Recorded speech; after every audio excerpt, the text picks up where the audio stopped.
Hola a todos, buenas chicos. Hoy tenemos lo que siempre digo, ¿no? Un vídeo muy especial. Y bueno, es lo que estoy diciendo, que siempre digo lo mismo, que es un vídeo muy especial. Pero es que el de hoy es realmente súper especial porque voy a aprovechar que voy a revelar un nuevo personaje de mi línea de Stick Up Monsters para mostraros algo que sé que todos o muchos de vosotros queríais ver desde hace mucho tiempo, que es el proceso de creación de un juguete desde la idea hasta pues el propio juguete ya terminado. Así que vamos a verlo paso por paso. ¡Empecemos! El primer paso es tener una idea. Es muy obvio, pero es así, hay que tener una idea, si no, ¿qué vamos a crear, no? Y en el caso de mi nuevo toy, la idea, lo que yo tenía en mente era que quería hacer un juguete, atención, que gustase a mi yo de 8 años. ¿Qué quiere decir esto? Pues quiere decir que aunque yo ahora hago un tipo de juguete concreto, que sí que es verdad que tiene influencia de cosas que me gustaban de pequeño, como, no sé, como el anime o Doraemon, ¿no? O cualquier anime japonés tradicional, que es lo que yo veía de pequeño, pues sí es cierto que además de eso, los juguetes que hago hoy día tienen otra serie de influencias que he ido adquiriendo de adulto. Entonces yo si tengo que serlo sincero, los juguetes que creo a día de hoy, mi yo de 8 años quizá no los compraría. Porque mi yo de 8 años le encantaban las figuras de monstruos, estaba obsesionado con el cine kaiju, con los robots, con los monstruos gigantes, con Drácula, con zombies, con un montón de cosas que no se ven en mis juguetes actuales. Entonces yo quería hacer algo, pues como digo, que fuese atractivo para mi yo de 8 años. ¿Qué pasa? Que algo que le hubiera gustado a mi yo de 8 años a lo mejor no se corresponde con la línea de juguetes de Stick Up Monsters, que es lo que yo estoy creando ahora mismo. Entonces tenía que buscar una forma de encajarlo, ¿no? No voy a adelantar mucho, pero yo quería crear algo que fuese robótico. O sea, algo que no fuese un robot totalmente, porque hay muchísimos toys de robot y no quería que fuese algo ya que está muy hecho, pero sí que quería que fuese algo de ese estilo. Entonces, bueno, el siguiente paso, que es la historia, os va a mostrar qué es lo que hice finalmente para resolver esto, ¿no? Pues resulta que un buen día iba Ghostbat vagando por el bosque sin saber muy bien qué hacer y con un aburrimiento enorme. Cuando de repente, al salir a un claro en el bosque, se encontró con lo que parecía ser un parque de atracciones abandonado. Así que siendo el fantasma tan curioso que es, decidió entrar a echar un vistazo por si podía hacer alguna maldad dentro. Al final del camino, topó con una vieja casa del terror japonesa abandonada, decorada con signos de batalla y con una gran calavera en la puerta, calavera de un gato que te invitaba a entrar. Por supuesto, Ghostbat entró a curiosear. Y lo que encontró ahí dentro le dejó de piedra.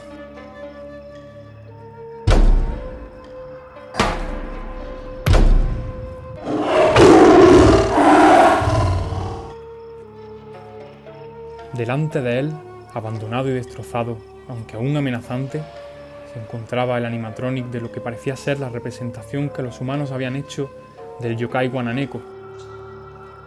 Y al ver semejante bestia robótica, al canalla de Ghostbat se le ocurrió que sería muy divertido poseerla y sembrar el caos con ella en la ciudad. Y ahora que conocéis la historia de este nuevo personaje, de Animatronic Wananeko, pues veis que lo que decía de que no quería hacer un robot, pero a la vez quería que fuese algo robótico, tiene sentido, ¿no? El hacer un animatronic, además de que a mí me encantan los animatronics de parques de atracciones y sobre todo los de parques abandonados que dan mucho susto, me ayudaba mucho porque Animatronic Wananeko es la visión de lo humano de Wananeko, es como ellos piensan que es Wananeko. Wananeko en realidad es un gato bastante más mono que eso, pero los humanos no lo saben, para ellos es una leyenda. Y en esa atracción quisieron representarlo pues como algo que daba miedo, porque es un yokai. Entonces a mí esta historia se ha adaptado a mi...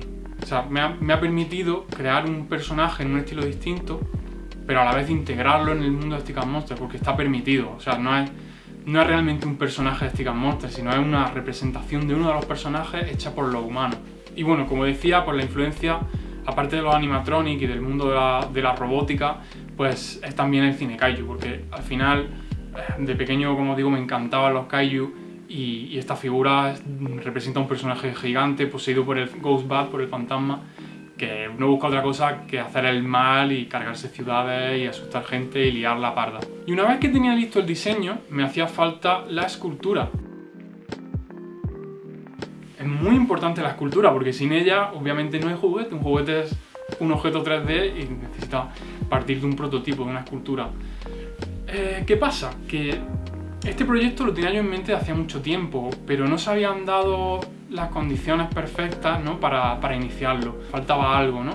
Y bueno, un buen día, buenísimo día, recibí un email de un artista, de un diseñador 3D mexicano, Dante Rockford, que, bueno, él me mostraba su trabajo y me decía que estaba abierto a colaboraciones y que quería, digamos, hacer una incursión al mundo de los juguetes. Y había conocido mi canal por YouTube y le había gustado lo que hacía. Yo he hecho un vistazo a su portfolio y la verdad que me impresionó un montón. Bueno, estáis viendo algunos de sus trabajos, de su portfolio. Cuando yo vi lo que era capaz de hacer, que era capaz de adaptar los estilos y tenía un estilo, digamos, monstruoso que me impresionó muchísimo, pues le dije que sí, que quería trabajar con él y bueno, yo en mi cabeza ya pues tenía la idea de que él era la persona adecuada para realizar este proyecto conmigo. Pero bueno, ¿quién mejor que el propio Dante Rockford para contaros cómo fue trabajar en este proyecto y cómo fue el dar a luz al animatronic Guananeco y a su escultura? Mi nombre es Jesús David Cruz García. En el mundo, digamos, artístico, esto del 3D, pues yo me puse Dante Rockford, ¿no? Yo me dedico al modelado de esculturas en 3D, bueno, tanto de esculturas como para lo mejor de juguetes y todo este tipo de cosas.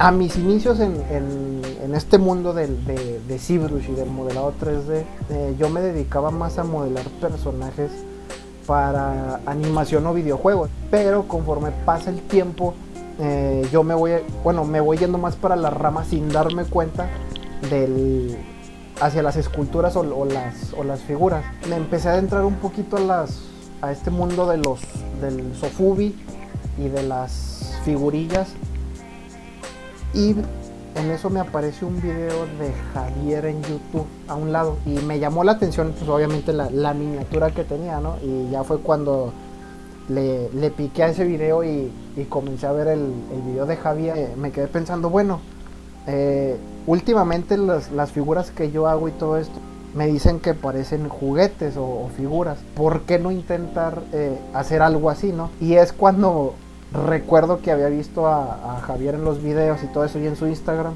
me contesta Javier diciéndole que le gustó mi trabajo, ¿no?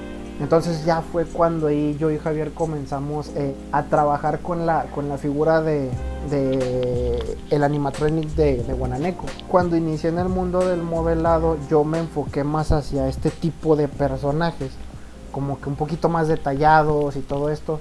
Actualmente me dedico más al estilizado y al cartoon, pero pues el estilo que siempre he manejado yo o que siempre ha estado allí es este tipo de estilo, así como que más grotescón y todo esto. Entonces justamente embonaba con lo que Javier quería del proyecto de animatronic.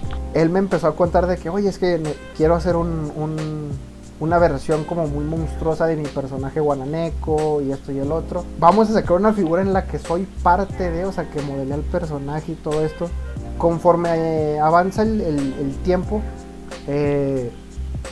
Javier me empieza ya a mandar las referencias de Guananeco.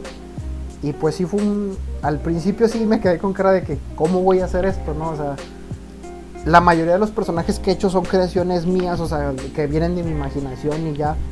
Pero nunca había hecho algo así de alguien más, vamos, con una imagen o una ilustración de referencia y eso pasarlo como tal a 3D. Y sí, obviamente te topas con cositas de problemitas que puede llegar a haber en el momento.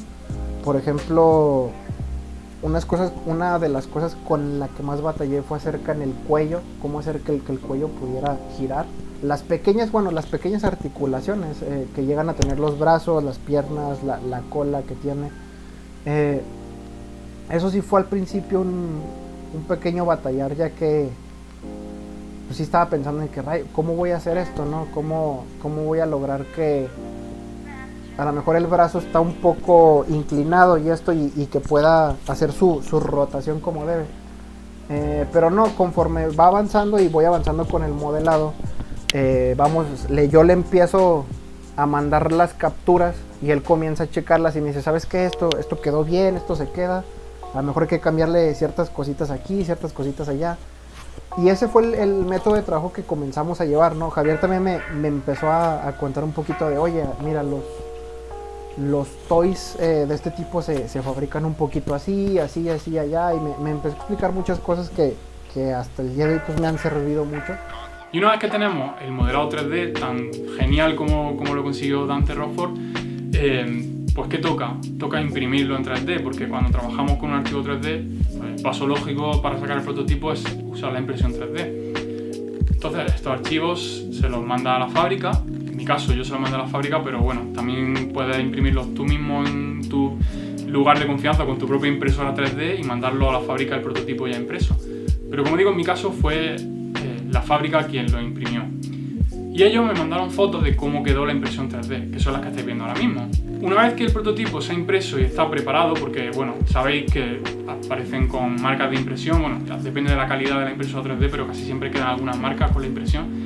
Y eso es muy importante, que el prototipo esté bien pulido y que no tenga esas marcas. O sea, hay que trabajarlo, hay que lijarlo bien y imprimirlo, porque si no, esas marcas van a pasar a los moldes y las vamos a reproducir por cientos. El siguiente paso es hacer los moldes. Tenéis un vídeo en mi canal en el que enseño una fábrica en Japón. No es la que hizo esta figura, pero bueno, si veis el vídeo os podéis hacer una idea más o menos de cómo se hacen las figuras. Algunas fábricas, o digamos la mayoría quizá, lo que hacen es que una vez que tienen el molde de la figura, sacan una copia en vinilo, que sería el producto final, ¿no? Las figuras van a ser así, y se la envían al cliente para que la revise antes de iniciar la producción en masa, porque si hubiese cualquier fallo, cualquier cosa inesperada, y se sacan 100 copias, esas 100 copias van a estar mal y va a ser un problema. Entonces lo que hacen es mandar una copia para que tú la revises.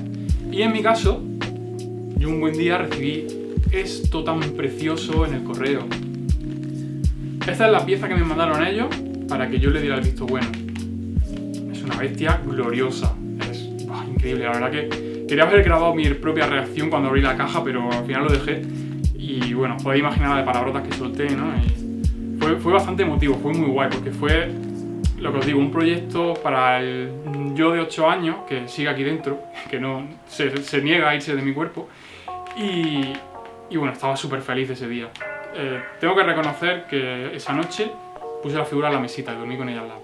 Y el siguiente paso ya es el pintado, porque mirad, como estáis viendo, las figuras a mí me las mandan así, sin pintar y sin montar. Esto no es siempre así, las fábricas también te ofrecen servicio de pintado y te pueden mandar las piezas montadas incluso con su packaging. Y aunque ya me habéis visto pintar figuras en otras ocasiones, quiero que me hagáis pintando esta porque es la primera vez, es mi primera figura con tanto detalle, con tantísima textura, y tengo que decir que me lo pasé genial pintándola. Ha sido muy divertido pintarla y estoy deseando pintar muchas más distintas.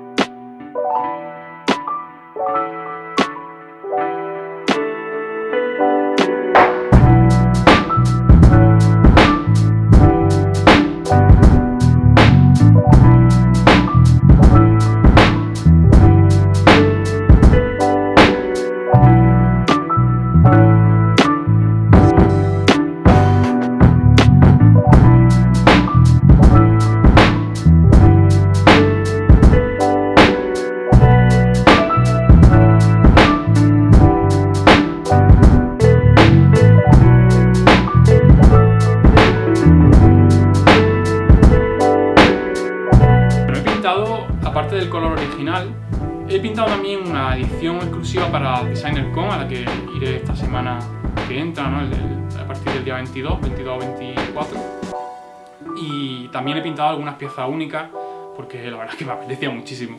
Y finalmente, chicos, pues deciros que si os gusta mucho esta figura, si os mola tanto como a mí, podéis conseguirla desde ya en mi página, tenéis el enlace aquí abajo, y hay algunas cantidades muy limitadas, pero bueno, en un futuro pues sacaré más. Y eso ha sido todo. Espero que os haya gustado mucho y tanto Dante Rockford como yo estábamos muy contentos, estábamos deseando anunciar esta figura. Ha sido muchísimo trabajo por parte de los dos y bueno, estamos súper felices de que por fin haya salido. Ya sabéis, si queréis apoyarnos, pues haceros con una, chicos. Y nos veremos muy pronto, chicos, en otro vídeo. Como os digo, la semana que entra estaré en la DesignerCon en Anaheim. El stand es el 27-30, estaré con la gente de Watari Dreams Y si vais a estar por allí en la Dicon, pues oye, pasaros por mi stand, que hablemos, que a mí me encanta hablar con otros coleccionistas y con otros artistas, y estoy deseando. Hace mucho que no voy a Estados Unidos y la verdad que estoy muy emocionado por poder ir. Y bueno, a los que sois seguidores del canal y me seguís por mis vídeos, pues intentaré grabar también en la DesignerCon, porque es un evento enorme con una gran cantidad de artistas increíbles y me gustaría que pudierais verlo también conmigo. Y antes de despedirme, chicos, recordad que vuestros comentarios son la leña que alimenta este fuego del canal, así que si no sabéis qué decir, simplemente decid Animatronic y yo sabré que habéis visto el vídeo. Pero de verdad para mí es muy importante que comentéis, porque yo no sé si la gente ve los vídeos, si no los ve, y es la única manera que tengo de saber que estáis ahí, que os molan los vídeos. Así que os lo agradezco muchísimo, chicos, y nos vemos en el siguiente. Adiós.